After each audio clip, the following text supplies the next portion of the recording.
अस्सलाम वालेकुम। मेरा नाम मोहम्मद शुएब है और आप देख रहे हैं शेबी बिटकॉइन यूट्यूब चैनल। आज के दिन मेरा टॉपिक क्रिप्टो मार्केट की अपडेट देना है, बिटकॉइन का एनालिसिस करना है, साथ में मार्केट की मूवमेंट को डिस्कस करेंगे। कुछ टोकन्स मैं रिकमेंड करूंगा लॉन्ग टर्म के लिए और उसके अलावा लिक्विडिटी हीट मैप देखेंगे बीटीसी का कि लिक्विडेशन कहाँ पर है और कहाँ पर 100x की लीवरेज से रिस्की पोजीशंस ओपन हैं जो कि लिक्विडेट हो सकती हैं। तो सबसे पहले यहाँ पर बीटीसी का चार्ट मेरे पास ओपन है डेली के टाइम फ्रेम में। और पिछली वीडियो में जब मैंने वीडियो बनाई थी तो यहाँ पर ट्रेड कर रहा था बिटकॉइन। ये वाली जो ब्लैक कैंडल है ये ट्रेड हो रही थी उस वक्त। फिर ये 2 दिन मैंने वीडियो नहीं बनाई और आज के दिन मैं वीडियो बना रहा हूँ। तो अब यहाँ पर 2 एरो में लगा के गया था। यहाँ से मैंने कहा था कि एक तो सिनेरियो ये बन सकता है कि यहाँ से जो एक बुलिश रीटेस्ट है, अगर ये रीटेस्ट बुलिश होता है तो फिर यहाँ से ऊपर बिटकॉइन 67,000 को रीटेस्ट कर सकता है। और अगर यहाँ पर वॉल्यूम नहीं मिला तो ट्रेडर्स का कॉन्फिडेंस जो है वो लूज़ हो सकता है और फिर मार्केट ऊपर की इस रेजिस्टेंस को रीटेस्ट करके फिर नीचे आ सकती है। तो वैसा हो चुका है, यहाँ पर ऊपर गई, इस रेजिस्टेंस को रीटेस्ट किया और उसके बाद मार्केट ने जो नया लो लगाया डेली के टाइम फ्रेम में वो इससे नीचे लगाया और अब बिटकॉइन यहाँ पर स्ट्रगल कर रहा है। सही है। और अगर प्रीवियस हिस्ट्री में आप देखें तो जब भी बिटकॉइन ने यहाँ पर एक रेड कैंडल से रीटेस्ट किया है तो हमेशा बिटकॉइन को एक अच्छा बाउंस मिला है जो कि यहाँ पर नहीं मिल रहा। तो ये एक चीज़ हमारे पास रिस्की हो सकती है जिसको मैंने पिछली वीडियो में भी डिस्कस किया था कि यहाँ पर बेरिश सेंटिमेंट क्रिएट हो सकते हैं और फिर मार्केट मज़ीद नीचे जा सकती है। और यहाँ पर लास्ट टाइम जब बिटकॉइन ने अपना लोअर लो लगाया था तो वो ये वाला था 58,322 की क्लोजिंग थी और जो लोवेस्ट वीक थी 56,500 की वो वीक थी। ठीक है। तो यहाँ पर मैं आपसे डिस्कस करता रहा हूँ कि यहाँ एक हमारे पास फेयर वैल्यू गैप मौजूद है, ये वाला। ये फेयर वैल्यू गैप हमारा ऑलमोस्ट रीटेस्ट होने के बाद बिटकॉइन ने 14 से 15% का पंप लिया है और उसके बाद यहाँ पर भी एक फेयर वैल्यू गैप हमारे पास मौजूद है, ये वाला एरिया। तो ये दोनों एरियाज़ अभी पेंडिंग हैं, हो सकता है कि ये रीटेस्ट हो जाए। अगर यहाँ से बिटकॉइन को वॉल्यूम नहीं मिलता और वॉल्यूम का इंडिकेटर यहाँ पर हम लगा के चेक कर लेते हैं कि मार्केट में वॉल्यूम की क्या सिचुएशन है तो उससे मज़ीद क्लैरिटी होगी। यहाँ पर देखें बिटकॉइन हमें ऊपर जाता हुआ नज़र आ रहा है लेकिन बायर्स इंटरेस्टेड नज़र नहीं आ रहे। ये चीज़ आपको समझ आ जाएगी। यहाँ पर जब देखें डाइवर्जेंस बन रहा है, यहाँ से बिटकॉइन ऊपर गया लेकिन यहाँ हमारे पास क्या हो रहा है कि वॉल्यूम नीचे जाता हुआ नज़र आ रहा है। इसका मतलब ये है कि मार्केट में बायर्स इंटरेस्टेड नहीं है, बस थोड़ी बहुत जो बाइंग हो रही है यहाँ पर उसकी वजह से बिटकॉइन ने पंप किया था। एक किस्म का हम इसे फेक पंप भी कह सकते हैं और उसके बाद मार्केट नीचे आ रही है। और करंट इस एरिया में जब बिटकॉइन को हमेशा एक अच्छा वॉल्यूम मिलता रहा है, जैसे यहाँ पर देखें इस जगह अच्छा खासा वॉल्यूम मिला, फिर इस लेवल पर मिला और फिर जब मार्केट इधर आई तो फिर भी मूविंग एवरेजेस को क्रॉस कर लिया इसने। फिर यहाँ पर देखिए यहाँ पर भी मूविंग एवरेज को क्रॉस किया।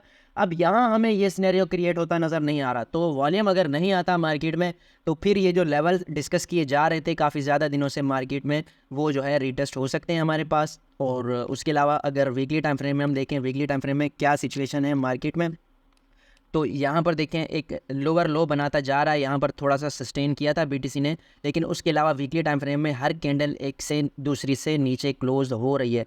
तो यहाँ पर ये एक अच्छा सपोर्ट जोन है। 61,000 का वीकली जो क्लोजिंग है इससे ऊपर ही होनी चाहिए हमारे पास। अगर इससे नीचे होती है तो फिर मज़ीद रिस्की होगी और अगला वीक काफ़ी ज़्यादा इंपॉर्टेंट होगा। उस वीक में हम ये डिसाइड करेंगे कि हमने नीचे जाना है या फिर ऊपर जाना है। ठीक है। और उसके अलावा अगर बात करें लिक्विडिटी हीट मैप की तो यहाँ पर अब ऊपर की तरफ ज़्यादा लिक्विडिटी नज़र आ रही है। यहाँ पर 61,400, उसके अलावा 61,600 और फिर ऊपर यहाँ पर 64,000 पर काफ़ी ज़्यादा हाई लीवरेज के साथ हमारे पास पोजीशंस ओपन है जिनको मार्केट लिक्विडेट करने के लिए ऊपर जा सकती है। लेकिन ओवरऑल अगर बिटकॉइन की डिमांड क्रिएट नहीं होती तो सिर्फ लिक्विडेट करने के लिए भी इतनी ज़्यादा प्राइस मूवमेंट एक्सपेक्टेड नहीं है। सही है। और अगर लिक्विडेशन मैप के हिसाब से देखें तो बाइनांस के ऊपर भी अब लोग जो है मार्केट में शॉर्ट हो रहे हैं। ऊपर की तरफ ज़्यादा हमें नज़र आ रही है पोजीशंस और उनको लिक्विडेट करने के लिए मार्केट मेकर मार्केट को ऊपर ले जा सकता है। यहाँ पर देखें 58,000 तक हमारे पास ऑलमोस्ट $1 बिलियन की लिक्विडेशन है और यहाँ पर अगर देखें 64,000 तक तो $2 बिलियन की लिक्विडेशन है।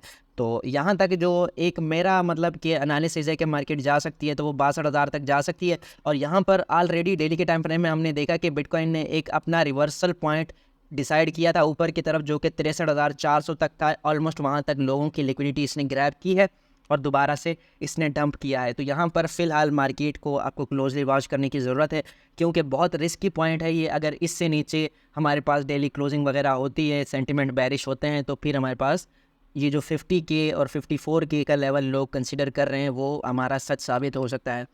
और ETF के हवाले से देखें तो एक ETF भी मुझे लगता है कि ऐसी वजह है कि जिसकी वजह से बिटकॉइन हमें डंप करता हुआ नज़र आ रहा है, क्योंकि परसों के दिन हमारे पास थोड़ा सा आउटफ्लो हुआ था ऑलमोस्ट $11 मिलियन का, और कल के दिन ग्रे स्केल ने $103 मिलियन का बिटकॉइन दोबारा से मार्केट में सेल किया है। हालांकि उस दिन जो है फिडेलिटी और ब्लैक रॉक ने बिटकॉइन बाय किया है, लेकिन उससे थोड़ा सा प्रेशर कम हुआ है। 103 मिलियन का जो आउटफ्लो था वो 84 मिलियन आउटफ्लो रह गया है, लेकिन ओवरऑल ETF की जो बाइंग है वो नेगेटिव में जा रही है, तो इसका भी बिटकॉइन के ऊपर एक इम्पैक्ट हमें नज़र आता है। और उसके अलावा यहाँ पर अली ने एक चार्ट शेयर किया है। इस चार्ट में इसने बताया है कि 70 दिन से ज़्यादा हो चुके हैं जब बिटकॉइन ने डंप किया है। यहाँ पर देखें, ये जो है 220 दिन बिटकॉइन ने कंसोलिडेशन की थी, उसके बाद ऊपर गया, फिर यहाँ पर 64 दिन, अब यहाँ पर 70 दिन। तो साथ में इसने ये हैशटैग लगाया है होल्ड का, इसका मतलब है कि आप होल्ड करें।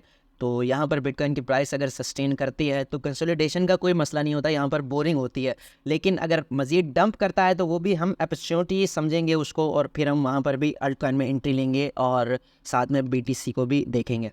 अच्छा, यहाँ पर बिटकॉइन ब्रेकआउट के हवाले से क्रिप्टो पटेल का एनालिसिस है, इसने ये ट्रेंड लाइन भी ड्रॉ की है और इसके अकॉर्डिंग जो है 63,000 का जो है ब्रेकआउट हो चुका है हमारे पास। उसके बाद 60,000 को रिटेस्ट किया है। अब हमारे पास जो एक स्विंग टारगेट रह सकता है वो $1,00,000 का रह सकता है, लेकिन साथ में इसने कुछ रेजिस्टेंस दरमियान में डिस्कस किए हैं, जो कि एक 64,500 पर है, एक 66,700 पर है और एक 71,300 है। उसके बाद knew all time high expect किया जा सकता है, यानी मार्केट में अभी भी लोगों के सेंटिमेंट बुलिश हैं। और उसके अलावा यहाँ पर बात करते हैं सुई के चार्ट की। ये सुई का चार्ट है, इसके बारे में क्रिप्टो बुलेट बहुत ज़्यादा बुलिश है और इसने कहा है कि अगर $1 पर ये आपको मिलता है तो आप लाजमी बाय करें। शॉर्ट टर्म जो इसके टारगेट हैं वो 1.4 और 1.5 के हैं, और लॉन्ग टर्म के लिए ये ऑलमोस्ट $10 से $12 का टारगेट कंसीडर कर रहा है। अच्छा, यहाँ पर बिटकॉइन की डोमिनेंस को डिस्कस करते हैं। बिटकॉइन की डोमिनेंस ओवरऑल तो यहाँ पर हमारे पास बुलिश ही जा रही है और बुलिश ट्रेंड इसका चलता ही जा रहा है। हायर हाई और हायर हाई ये लगाता जा रहा है। यहाँ पर अगर यहाँ फिबोनाची टूल के अकॉर्डिंग हम देखें इस एरिया को, तो यहाँ पर फ़िलहाल जो है ये इस जगह ट्रेड कर रहा है 56% पे। अगर ये ना नीचे आता है तो इसका पहला सपोर्ट जोन 53 पे होगा और फिर उससे नीचे 50% पर ये जा सकता है। और इसके जो सपोर्ट जोन हमें नज़र आ रहे हैं वो सपोर्ट जोन यहाँ पर जो पहला सपोर्ट जोन है वो ये वाला जोन है और ये फ़िलहाल अपनी सपोर्ट पर ही चल रहा है, यानी इससे नीचे बिटकॉइन की डोमिनेंस अगर गई तो फिर अल्ट कॉइन हमारे पास अच्छा खासा पंप करेंगे और फिर जो नेक्स्ट स्टॉप लगेगा बिटकॉइन की डोमिनेंस का वो यहाँ पर लग सकता है 48% पर। तो बिटकॉइन की डोमिनेंस को लाजमी देखना होता है जब हम अल्ट कॉइन को देखते हैं कि यार अल्ट कॉइन हमारे कब परफॉर्म करेंगे, अल्ट सीज़न कब आएगा। तो यहाँ पर एक ये रेंज ये भी बनती है कि अगर बिटकॉइन की डोमिनेंस मज़ीद इंक्रीज़ होती है तो यहाँ से फिर जो है 59,000 तक जा सकती है, 59% तक बिटकॉइन की डोमिनेंस इंक्रीज़ हो सकती है। इसमें फिर हमारे अल्ट कॉइन थोड़ा मज़ीद ब्लीड कर सकते हैं, लेकिन ओवरऑल इतना ज़्यादा इंक्रीज़ आने के बाद अल्ट सीज़न हमारे पास कभी भी आ सकता है। अच्छा, टॉप अल्ट कॉइन की बात करें तो वो अभी इतना ज़्यादा पंप नहीं कर रहे हैं, हमारे पास एक नॉर्मल सी रेंज में घूम रहे हैं। बिटकॉइन जिस तरह से स्ट्रक है अल्ट कॉइन भी स्ट्रक हैं, और मैंने पहले भी कई टोकन रिकमेंड किए थे। अगेन APT टोकन जो है अच्छा टोकन है, H बार टोकन, और उसके अलावा इम्यूटेबल X और साथ में यूनिस्वैप का टोकन, हालांकि इस पर अभी थोड़ा प्रेशर है।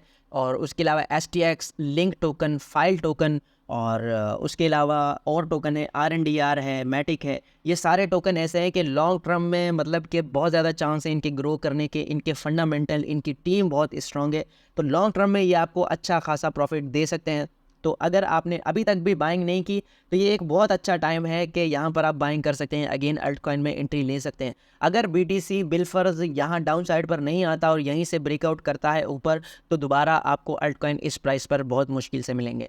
तो ये आज की वीडियो थी, उम्मीद है कि आज की वीडियो भी आपके लिए इन्फॉर्मेटिव रही होगी। मिलते हैं अपनी नेक्स्ट वीडियो में। अल्लाह हाफिज़।